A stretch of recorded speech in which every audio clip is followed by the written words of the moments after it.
পেহেলগাঁও হত্যাকাণ্ডের পর অনেক ভারতীয় আবার অনেক ভারতীয় রাজনৈতিক ব্যক্তিত্ব তারাও প্রশ্ন তুলতে শুরু করে দিয়েছিল যে এই হত্যাকাণ্ডের পেছনে কি আদতেও পাকিস্তানের কোনো রকম হাত আছে।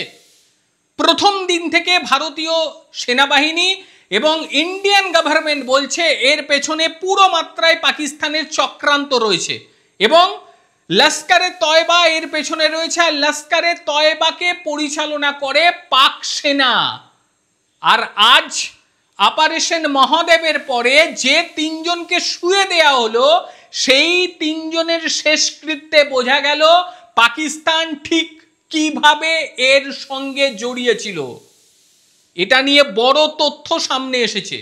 পাক অধিকৃত কাশ্মীরের একটি গ্রাম, সেই গ্রামের মধ্যে শুয়ে পড়া সন্ত্রাসীদের জন্য শেষকৃত্যের আয়োজন করা হয়েছিল। পূর্ণ শোক দিবস পালন করা হয়েছে সেখানে। টাইমস অফ ইন্ডিয়া এই বিষয় নিয়ে গুরুত্বপূর্ণ প্রতিবেদন করেছে, অবশ্যই পড়বেন আপনারা এই প্রতিবেদনকে। এই প্রতিবেদনে অত্যন্ত সাহসিকতার সঙ্গে বেশ কিছু গুরুত্বপূর্ণ তথ্য তারা সামনে নিয়ে এসেছে। যে অন্ত্যেষ্টিক্রিয়া সেখানে ব্যবস্থা করা হয়েছিল, প্রথম বার্তাটি হলো পাক অধিকৃত কাশ্মীর থেকে ভারতে ঢুকেছিল সন্ত্রাসবাদীরা এবং কাশ্মীরকে দুর্বল করার যে প্রচেষ্টা সেটা পুরো মাত্রায় চলছিল এবং সন্ত্রাসী হামলায় পাকিস্তান যে পুরো মাত্রায় জড়িয়ে আর লস্করে তয়বাকে যে পুরো মাত্রায় পাকিস্তান সাপোর্ট করে, এই অন্ত্যেষ্টিক্রিয়া প্রোগ্রামে দেখতে পাওয়া গেল পাক সেনারা দাঁড়িয়ে রয়েছে এবং একই সঙ্গে লস্করে তয়বার বেশ কিছু গুরুত্বপূর্ণ কমান্ডাররা সেখানে পৌঁছেছে এবং সেই অন্ত্যেষ্টিক্রিয়ায় অংশগ্রহণ করেছে। বারংবার একটা ব্যক্তির নাম সামনে উঠে আসছিল, মানে সন্ত্রাসী, তার নাম হচ্ছে তাহির হাবিব। তার বাড়ি হচ্ছে পাক অধিকৃত কাশ্মীরে, মানে পিওকেতে বাড়ি। এই তাহির হাবিব মূলত একটা সময় সে পাকিস্তানি সেনাবাহিনীতে কাজ করত, সেনা সদস্য ছিল। সেই সেনাবাহিনীর সদস্য থেকে সে জঙ্গি সংগঠনের নাম লিখিয়েছিল এবং তারপর পুরো মাত্রায় জঙ্গি হয়ে যায় এবং রেডিকালাইজড হয়ে সে ভারতে ঢুকে এতগুলো মানুষকে শেষ করে দিল, হত্যা করে দিল। এরপরেও বলবে যে পাকিস্তান সেনাবাহিনী কোনোভাবেই লস্করে তয়বার সঙ্গে জড়িত নয়। পাকিস্তান সেনাবাহিনী তারা লস্করে তয়বাকে প্রশিক্ষণ দেয়, লস্করে তয়বাকে দিয়ে কাজকর্ম ঘটায়। কিন্তু যেটা গুরুত্বপূর্ণ বিষয় হলো সেটা যে এবার থেকে পাকিস্তান এবং পাকিস্তান সেনাবাহিনী তার সঙ্গে লস্করে তয়বার ওপর প্রশ্ন চিহ্ন তুলে দিচ্ছে সেখানকার সাধারণ মানুষ। অর্থাৎ পিওকেতে যে সমস্ত সাধারণ মানুষরা থাকে তারা রীতিমতো প্রতিবাদ করতে শুরু করে দিয়েছে লস্করে তয়বাকে দেখে। কারণ যখন এই জানাজার মধ্যে লস্করে তয়বার কমান্ডাররা আসছে সেই সময় গ্রামের মানুষরা প্রতিবাদ করতে শুরু করে এবং তারা বলতে শুরু করে যে কই তোমাদের ঘরের ছেলেরা তো কই সন্ত্রাসী তৈরি হয় না, তোমাদের ঘরের ছেলেদেরকে তো দিয়ে তোমরা পাঠাও না ভারতে যে তোমরা স্বাধীন করে এসো, যত করবে তত আমাদের এখানকার ছেলেরা। আর এটাই বাস্তব। কাশ্মীর এবং পিওকে এখানকার যে যুব সমাজ, সেই যুব সমাজকে মানে লস্করে তয়বা এবং পাকিস্তান রেডিকালাইজড করে এবং তাদেরকে মৌলবাদী চিন্তা ভাবনা মাথার ভিতর ঢুকিয়ে তাদেরকে সন্ত্রাসী তৈরি করে পাঠানো হয় ভারতে। এই অঞ্চলগুলোর থেকেই নেয়।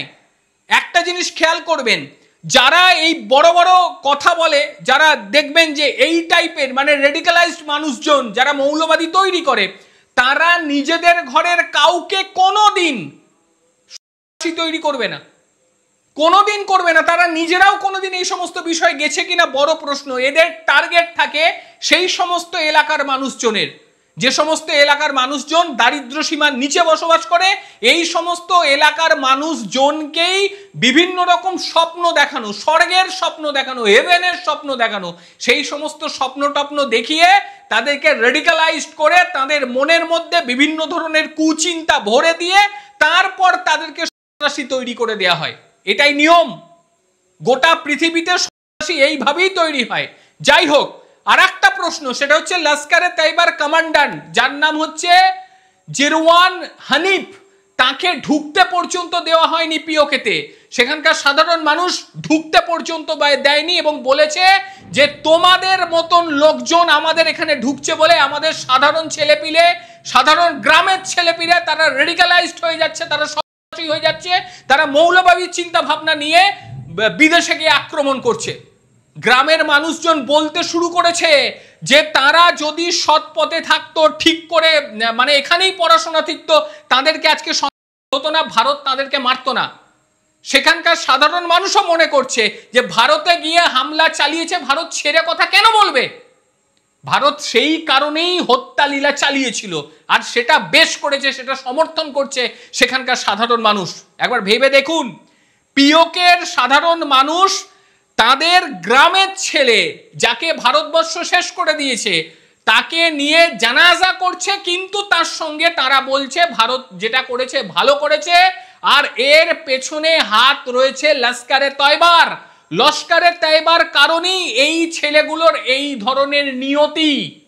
এটা গ্রামের মানুষজন বলছে, পিওকের যে গ্রামের মানুষ তারা বলছে।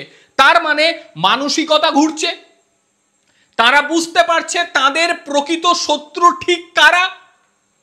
এই যে পিওকে বা পাকিস্তান যেখানেই বলি, এরা তো এত বেশি পরিমাণ মোবাইল ব্যবহার করতে পারে না, কারণ ওই 2G এ সমস্ত লাইন টাইনগুলো আছে, ঠিক মতো নেটওয়ার্ক পৌঁছায় না, তাদের বেশি মানে জিবি নেটও নেই।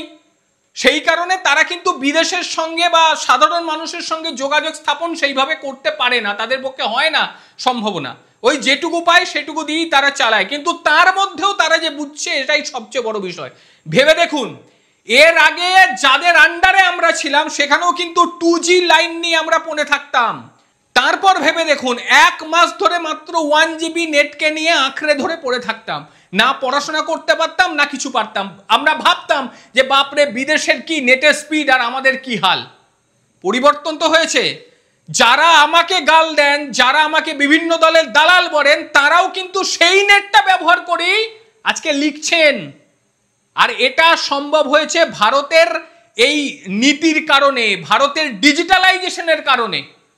আর যারা আমাদেরকে 2Gর মধ্যে ডুবিয়ে রেখেছিল, তারা থাকলে আমাদেরও অবস্থা এইরকমই হতো। আজকে ডিজিটালাইজেশনের কারণেই আমরা বিশ্বের 3য় অর্থনীতি হওয়ার দিকে এগোচ্ছি। আমার কথা নয়, এই কথাটা IMF এর, ইন্টারন্যাশনাল মনিটরিং ফান্ড, তারা বলছে।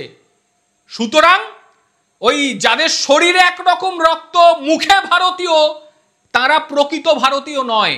আমাকে যত খুশি আপনারা গাল দিতে পারেন, কিন্তু আমি ভারতের কথা বলবো। আমার মুখ থেকে কোনো রাজনৈতিক দলের কোনো নেতার কথা আপনি শুনবেন না। ভারত আমার কাছে প্রধান প্রাধান্য, আমি ভারতকেই প্রাধান্য দিয়ে চলবো। কি বলবেন আজকের প্রতিবেদন নিয়ে? ভারতবর্ষ যেভাবে এই সমস্ত গুলোকে শেষ করেছে, এইটা নিয়ে আপনার ঠিক কি বক্তব্য? আর পিওকে যেভাবে পাকিস্তানের বিরুদ্ধে কথা বলছে, যেভাবে লস্করে তয়বার বিরুদ্ধে কথা বলছে, এই বিষয় নিয়েও আপনারা আপনাদের মতামত অবশ্যই জানাবেন। প্রত্যেকে ভালো থাকবেন, সুস্থ থাকবেন। আবারও দেখা হবে অন্য কোনো দিন অন্য কোনো ভিডিওতে। ততক্ষণের জন্য নমস্কার, ভালো থাকবেন।